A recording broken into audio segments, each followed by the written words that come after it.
So students, welcome to AIP Education at Study with Anas sir. Today I will be starting class 12 Political Science chapter number 6 पारिगण और प्राकृतिक संसाधन। Last class की video में हमने सीखा था कि जो पारिगण से रिलेटेड पारिगण की सुरक्षा से रिलेटेड जितने प्रोग्राम होते हैं उसके अंदर भारत का क्या भूमिका है, इसमें क्या क्या भूमिका निभाई, वो सब हमने सीख लिया था। आज की क्लास के अंदर हम एक न्यू टॉपिक स्टार्ट करते हैं, उसका नाम है संसाधनों की भू राजनीति। यानी कि जो हमारे संसाधन है उनके ऊपर किस तरीके की राजनीति की गई। तो बेसिकली जितने भी हमारे सारी सभ्यता के संसाधन है या और भी संसाधन है उनके ऊपर एक इस तरीके का शोषण किया गया है कि जिस देश के पास जितने भी संसाधन होते हैं वो उतना ही शक्तिशाली होता है। ये डेफिनेशन भी मैंने कंसिडर किया है। ठीक है, यूरोपीय देशों का विस्तार का मुख्य कारण यही है, यानी कि यूरोपीय देश है हमारे का विस्तार कैसे हुआ है उसका मुख्य कारण ये है कि अधीन देशों का आर्थिक शोषण रहा है ना। और ये क्यों रहा है आर्थिक शोषण? की आर्थिक शोषण इसलिए रहा है क्योंकि जिस देश के पास जितने संसाधन होंगे वह उतना ही क्या हो जाएगा, शक्तिशाली हो जाएगा। तो इसीलिए सभी देश चाहते थे कि हमारे पास ज्यादा से ज्यादा संसाधन हो ताकि हम ज्यादा से ज्यादा सक्सेसफुल हो सके। तो कुछ टॉपिक्स पे हमें यहाँ पे गौर करने के लिए कहा गया है, बुक ने भी बता रखा है कि इन इन टॉपिक्स पे और इन इन पॉइंट पे हमें फोकस करना है कि इसका क्या हुआ, शोषण हुआ है। स्टूडेंट्स, जो हमने पढ़ा संसाधनों की भू राजनीति, यानी जितने संसाधन है उनके ऊपर आर्थिक राजनीति कैसे हुई, तो बुक के अंदर बेसिकली कुछ टॉपिक दे रखे हैं जिसके ऊपर हम फोकस करना है। तो उसमें पहला टॉपिक आता है क्या, इमारती लकड़ी का। यानी कि एक खास प्रकार की लकड़ी होती है जिसके लिए हम कह सकते हैं कि बांधों का प्रयोग किया जाता है, जो बांध बनते हैं, डैम बनते हैं, और भी कई सारे जो लकड़ियों के प्रयोग से चीजें बनती हैं उनके लिए यूज किया जाता है ना। तो उसके लिए क्या किया था, हमारे जो पश्चिमी देश थे, पश्चिमी देशों ने जो अन्य देशों के पास अधिक वन थे यानी कि घना जंगल था, उनके वनों पर कब्जा किया और कब्जा करने के बाद उनके सारे वन उनके अंदर आ गए। एंड देन उन्होंने पेड़ काट दिए, वो लकड़ियां अपने अंदर कर ली। अब उन्होंने इसलिए क्यों किया, क्योंकि जो जितनी भी हमारी लकड़ी से जुड़ी हुई चीजें बनती हैं वो लोग बढ़ जाता उनका, और साथ साथ जो उससे मुनाफा होता उससे उनका विदेश व्यापार बढ़ जाता। तो इससे इनडायरेक्टली क्या हुआ, पश्चिमी देश जो है हमारे मजबूत हो गए अन्य देशों के वनों पर कब्जा कर, है ना। तो इसकी डेफिनेशन देखते हैं हम अपने।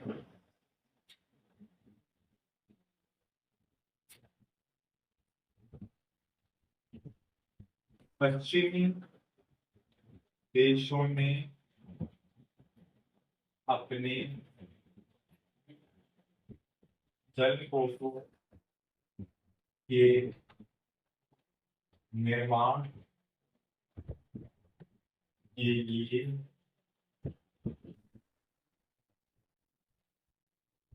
अन्य देशों के वनों पर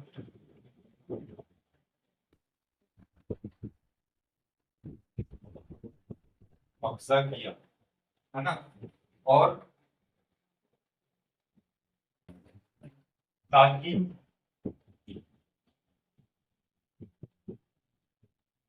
उनकी नौसेना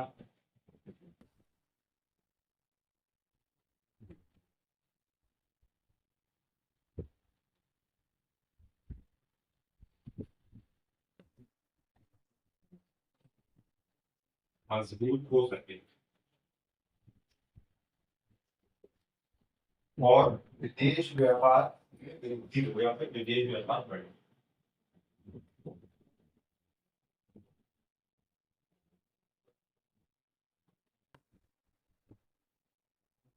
ठीक है, इमारती लकड़ी का टॉपिक क्लियर हुआ।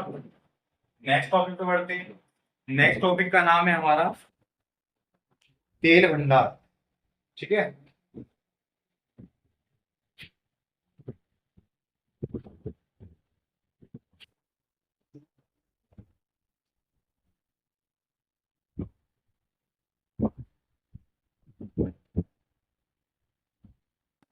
देखिए तेल भंडार समझते हैं।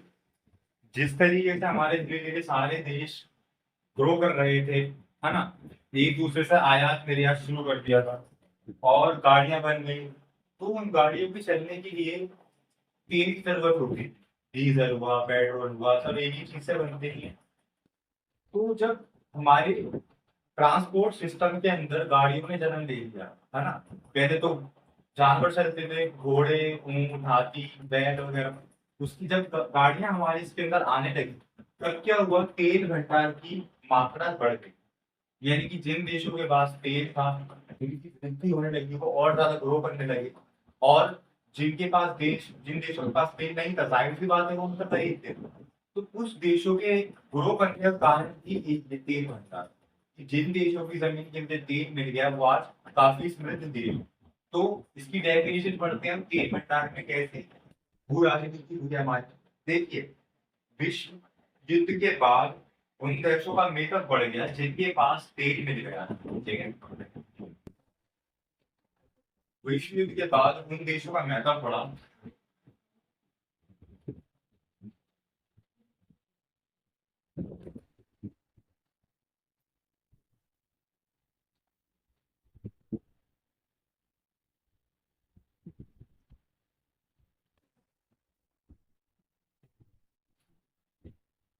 उन देशों का मेकअप बढ़ा जिनके पास यूरोनियम और तेल जैसे संसाधन थे।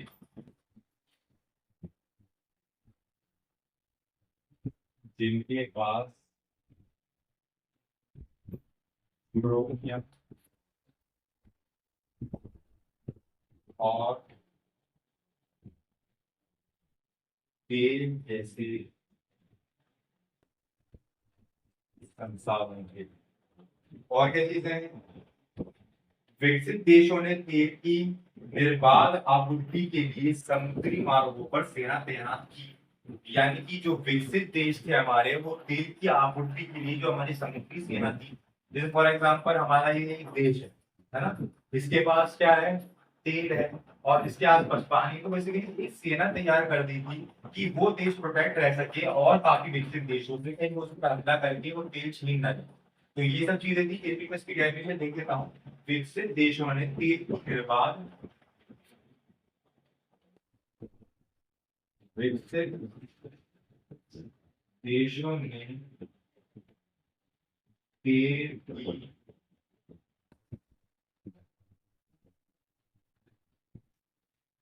निर्बाध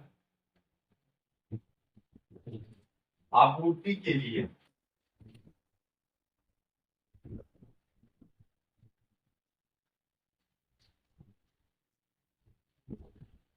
आपूर्ति के लिए समुद्री मार्गों पर सेना तैयार की।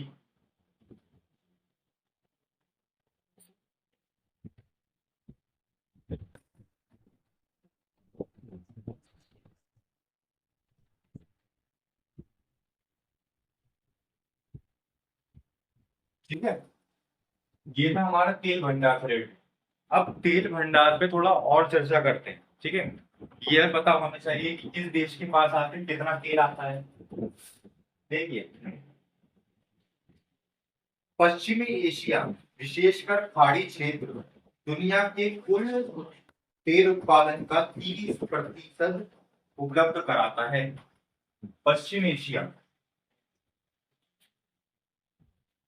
ये वैसे रफ कर दूं मैं टॉपिक, बट आप जनरल नॉलेज के बता, या फिर अपनी करते देखिए। पश्चिम एशिया,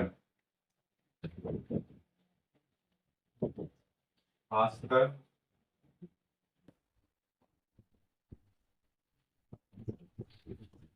पहाड़ी क्षेत्र के पास इतना तेल है कि वो कुल तेल उत्पादन का 30% उपलब्ध कराते हैं। इन देशों के पास इतना तेल है कि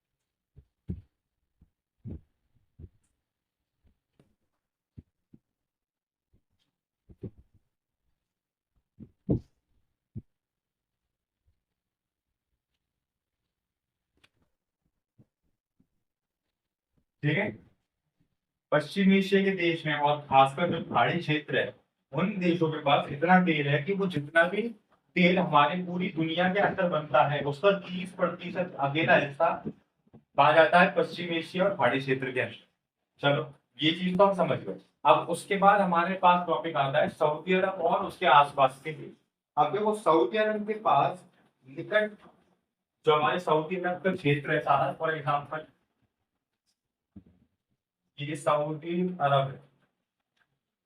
अब इसके आसपास इतना तेल है, ये पूरी तेल उत्पादन, पूरी दुनिया में जितना भी तेल उत्पादन होता है उसका एक चौथाई इसके पास तेल है। ठीक है, इसलिए ये देश जो है वो नंबर 1 पर आता है तेल उत्पादन के। जितना पूरी दुनिया के अंदर तेल है उसका चौथाई तेल सऊदी अरब अकेले देश के अंदर है, इसलिए नंबर 1 पर ही आता है। अब इसके बाद जो हमारे पास देश आता है वो कौन सा है? इराक। इसके बाद हमारे पास आता है इराक देश। इराक देश जो है वो सऊदी अरब के बाद दूसरे नंबर पर आता है तेल उत्पादन के अंदर। ठीक है, पहले नंबर पे तो वही है कि चौथाई पॉइंट जितना भी तेल है हमारा वो सऊदी अरब की बात है, उसके बाद इराक। ठीक है, तो ये याद रखने वाली चीज है। नेक्स्ट टॉपिक पे बढ़ते हैं, बट उससे पहले रफ कर देते हैं। देखिए लास्ट टॉपिक आता है हमारा भू राजनीति के क्षेत्र के अंदर जल। जल बहुत इंपॉर्टेंट चीज है हर एक देश की भू राजनीति को चलाने के लिए। अगर किसी देश के अंदर जल ही नहीं होगा तो वो राजनीति ही नहीं कर पाएगा, वो देश ही नहीं बचेगा। इसीलिए जल काफी इंपॉर्टेंस रखता है हर एक चीज के अंदर। अब जल की डेफिनेशन क्या लिखा है किसी भू राजनीति में? देखिए पानी के नियंत्रण है बंटवारे को लेकर लड़ाइयां हुई। जॉर्डन नदी के पानी के लिए 4 राज्य दावेदार हैं, इजराइल, जॉर्डन, सीरिया एवं लेबनान। जल का मतलब क्या है? ये नहीं कि भाई पीने का पानी तो है, और जो नदियां बह रही हैं दो देशों के बीच में, फॉर एग्जाम्पल एक देश जो है वो हमारा इधर है, दूसरा देश इधर है। अब ये नदी जो बह रही है वो दोनों देशों के बीच में बह रही है। अब ये इसका दावा करेगा ये नदी मेरी है, ये इसका दावा करेगा, तो ऐसे जो लड़ाइयां होती हैं वो चलती रहती है जल विवाद के ऊपर।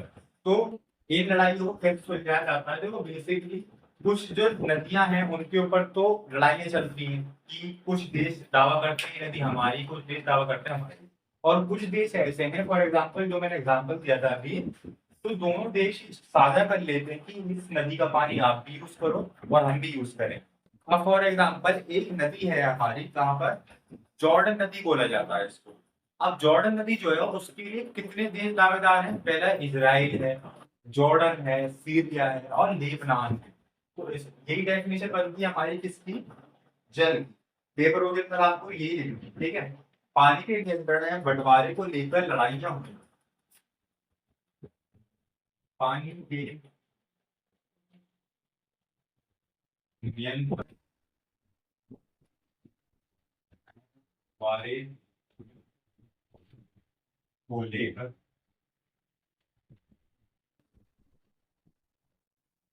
लड़ाइयां हुई। जॉर्डन नदी के पानी के लिए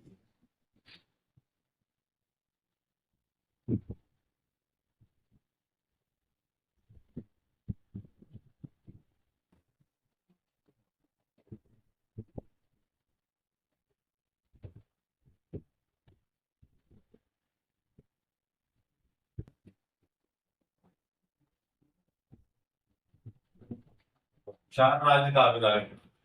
पहला इजराइल, सीरिया,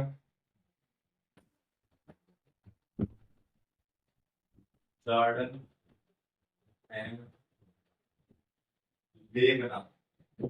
ठीक है, तो ये थे हमारे संसाधनों की भू राजनीति करने के 3 टॉपिक। पहला था क्या? इमारती लकड़ी, दूसरा जल, सॉरी दूसरा तेल भंडार, तीसरा जल। तो ये 3 टॉपिक बता रखे हैं, बुक के अंदर भी हमें इन पे फोकस करना है और पेपर के अंदर भी इम्प्रेस किया है।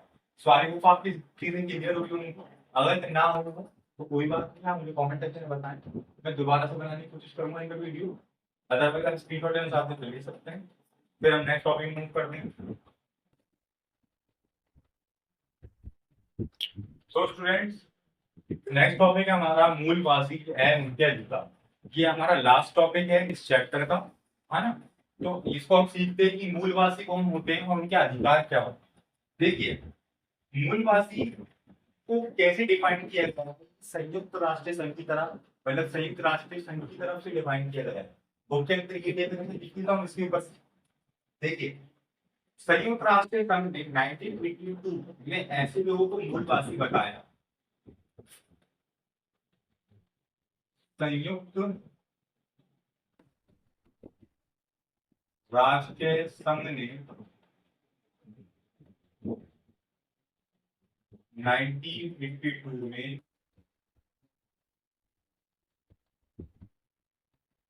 ऐसे लोगों को मूलवासी बताया जो मौजूद देश में बहुत दिनों से रहते चले आ रहे हैं, जो मौजूद देश में बहुत दिनों से रहते चले आ रहे हैं। ठीक है, उन लोगों को मूलवासी कहा जाता है जो एक ही देश के अंदर काफी सालों से उनकी पीढ़ियां रहती चली आ रही हो, उनको मूलवासी बोला जाता है। ठीक है, आप याद रखें।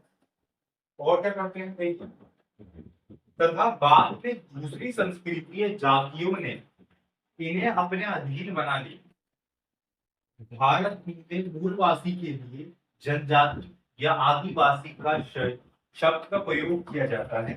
ठीक है, अब इसके अंदर एक लाइन और बोली गई है, तो बाद में ये हमारे मूलवासी लोग हैं, इनको दूसरी संस्कृतियों ने और जातियों ने अपने अधीन बना दिया।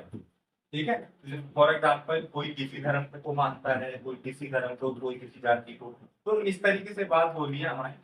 ठीक है, थोड़ी सी आप ये देखते हैं कि जब मूलवासी हम ये तो समझ लें कि होते कौन है, जो एक ही देश के अंदर सालों से रहते चले आ रहे हैं। ठीक, अब भारत के अंदर क्या बोला जाता है? भारत के अंदर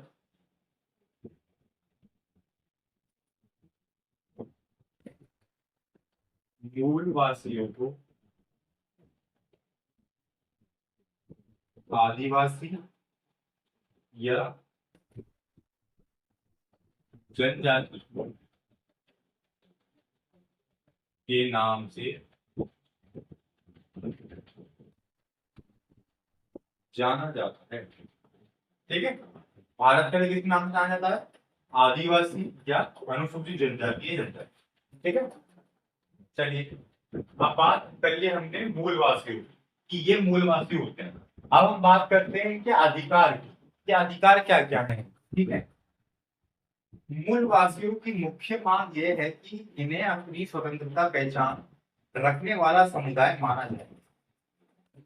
पहला अधिकार ये क्या था हमारा?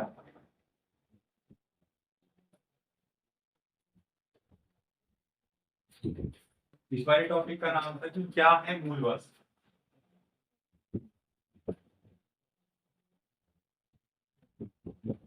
कौन है मूलवासी? ठीक है, अब उनके अधिकार।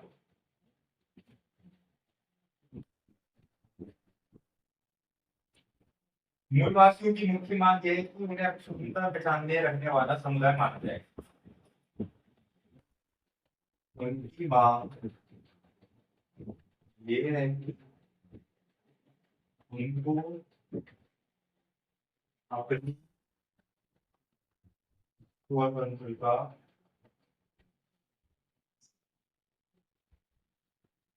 पहचान रखने वाला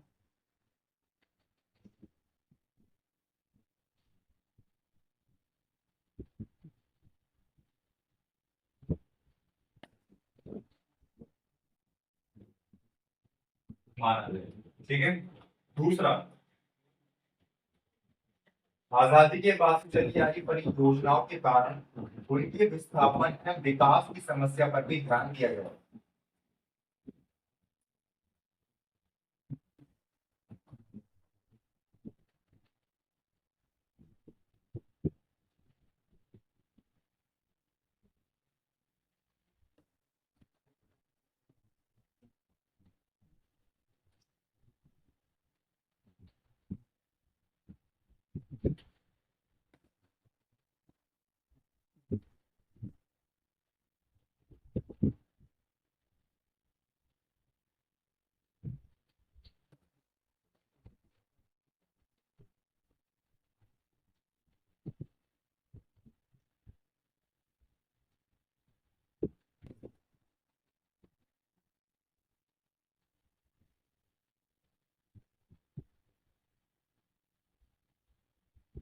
ठीक है।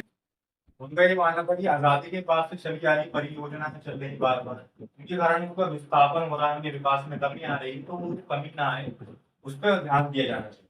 ठीक है। और क्या बता रखा है इसके अंदर, प्राकृतिक संसाधन प्रबंधन और संरक्षण का उद्देश्य परिस्थिति तंत्र में संतुलन बनाए रखने के लिए वनस्पतियों और जीवों की रक्षा को संरक्षण करना है। मूलवासी के निवास वाले स्थान दक्षिण अमेरिका, अफ्रीका, दक्षिण पूर्वी एशिया भारत में है, जहाँ इन्हें आदिवासी जनजाति के नाम से जाना जाता है। अब ये कोई पॉइंट नहीं है, ये एक वैसी नॉलेज पे बता रखा है कि इनके ज्यादा मुख्य रूप से स्थान कहाँ कहाँ है। तो इसको हम ब्रैकेट में लिखते हैं कि मूलवासी के निवास वाले स्थान,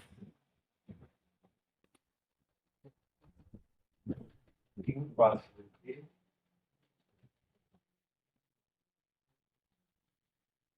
निवास वाले स्थान दक्षिण अमेरिका,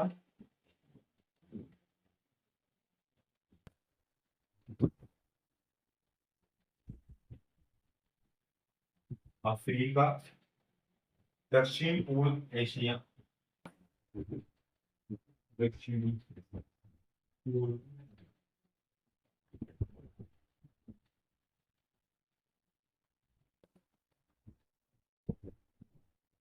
एशिया तथा भारत।